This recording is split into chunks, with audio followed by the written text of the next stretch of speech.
You are born in Alexandria, 69 BC, the most brilliant city on earth, and one of the most dangerous places to be born royal. Your father is Ptolemy XII, nicknamed the flute player, a king mocked by his own people. Your family has ruled Egypt for 250 years without a single drop of Egyptian blood. You are Macedonian Greek to the bone. You will never set foot near a pyramid for any reason other than to look at it like a tourist. Royal children in your family do not get the luxury of innocence. Every Ptolemy before you, almost without exception, killed a sibling, married a sibling, or was murdered by one. Congratulations, you were born into the most successful, most violently dysfunctional family in the Mediterranean. Your tutor, a philosopher named Philostratos, teaches you rhetoric, the art of arguing so well that grown men forget what they came to disagree with you about. While your sisters learn to embroider and smile at ambassadors, you start learning Egyptian language and history, something no Ptolemy had bothered with in 2.5 centuries of ruling this country. Nobody forces you to do this. You're 7 years old, and you've already spotted a strategic advantage your entire dynasty missed. At the Library of Alexandria, you absorb whatever the world scholars are willing to teach a curious child. By your teenage years, you can get by in 7 or 8 languages on top of your native Greek. Most diplomats need interpreters. You don't. Your father is wildly unpopular, bribing Roman senators with money Egypt doesn't have, just to keep Rome from swallowing your kingdom whole. When you are 11, the Alexandrian mob finally throws him out of his own city. He flees to Rome to beg for an army. You're left behind in a palace that no longer wants your family in it. Your older sister seizes the throne. You're 11 years old, and you already understand. Being born a princess does not make you safe. It makes you a problem someone eventually has to solve. 3 years later, your father returns with a Roman army and a list of names. The first thing he does is have your sister Berenice, his own daughter, executed. You are 14. The lesson is clear. Blood is not protection. Blood is the reason you get killed. Your father starts grooming you as his heir. You are 17 when he dies. His will names you queen, ruling jointly with your 10-year-old brother, who is also, by tradition, your husband. For 2 years, you rule as the dominant partner. This infuriates the men around your brother, especially a eunuch named Pothinus. By 48 BC, you're 21, and Pothinus stages a coup in your brother's name. You flee Alexandria with whatever soldiers stay loyal. You end up in the Sinai Desert, technically still queen, but a queen with no capital and a 10-year-old husband now fully weaponized against you. Then news arrives that changes everything. A defeated Roman general named Pompey is fleeing toward Egypt for shelter. Pothinus panics and has him murdered the moment he arrives, as a gift for Pompey's rival, Julius Caesar. Caesar arrives in Alexandria anyway, disgusted by the gesture, and announces he'll settle the dispute over who actually rules Egypt.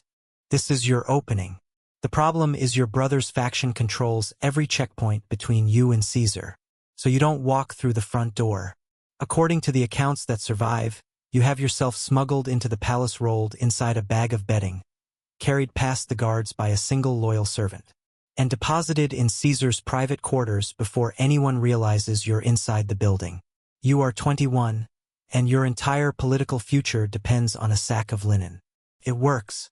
When you're unrolled in front of Caesar, the most powerful man in the Roman world finds himself looking at a queen who just smuggled herself past her own brother's army.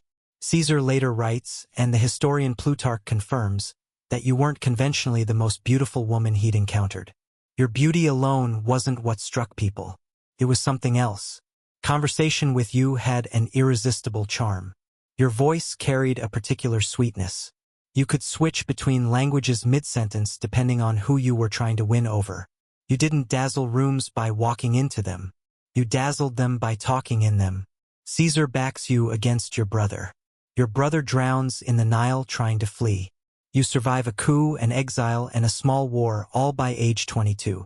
Most people in your family don't last this long. Years pass. In 41 BC, the winning faction's leader, a Roman general named Mark Antony, summons you to the city of Tarsus to answer for funding his enemies. On paper, this is an interrogation. You decide to treat it as a performance instead. You arrive on a barge with gilded stern and purple sails, reclining under a canopy, dressed as Venus herself. Attendants fanning you as musicians play. The entire city empties out to watch you sail in. Antony, who summoned you to answer for your loyalties, ends up sending you a dinner invitation instead. You counter by inviting him to dine on your barge. He accepts. You and Antony become political and personal partners. Over the next several years, you have 3 children with him. But back in Rome, this looks catastrophic. Antony has a Roman wife, Octavia, sister of a rising politician named Octavian. Antony's devotion to you, a foreign queen, becomes exactly the ammunition Octavian needs.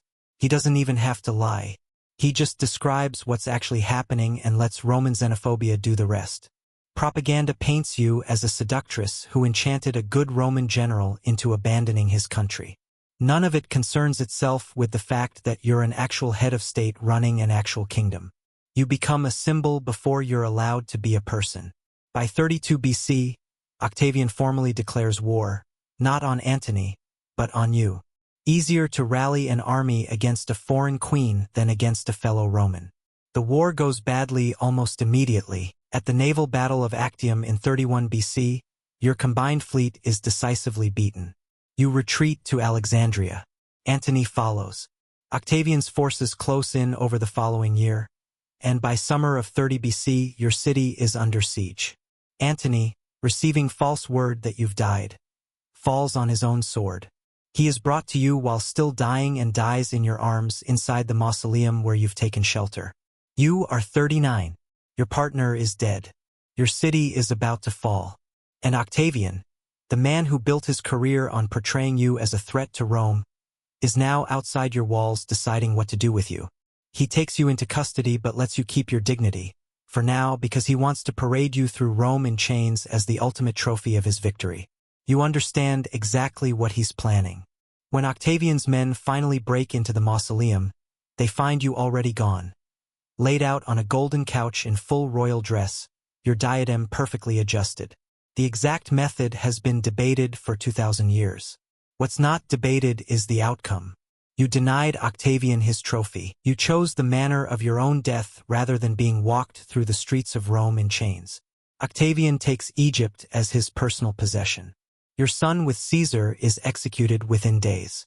History does not remember you the way you tried to be remembered, as the last independent ruler of a 2,000-year-old civilization, fluent in 9 languages, the only Ptolemy who ever bothered to learn the tongue of the people she ruled. It remembers you the way the men who beat you wrote you down. A seductress. Cautionary tale. You spent your life outmaneuvering people who underestimated you, surviving coups, sieges, and a family that treated murder as a normal part of succession planning. In the end, the only person who ever fully controlled your story was the one man who never had to face you on a barge, in a palace, or across a negotiating table. He just had to out.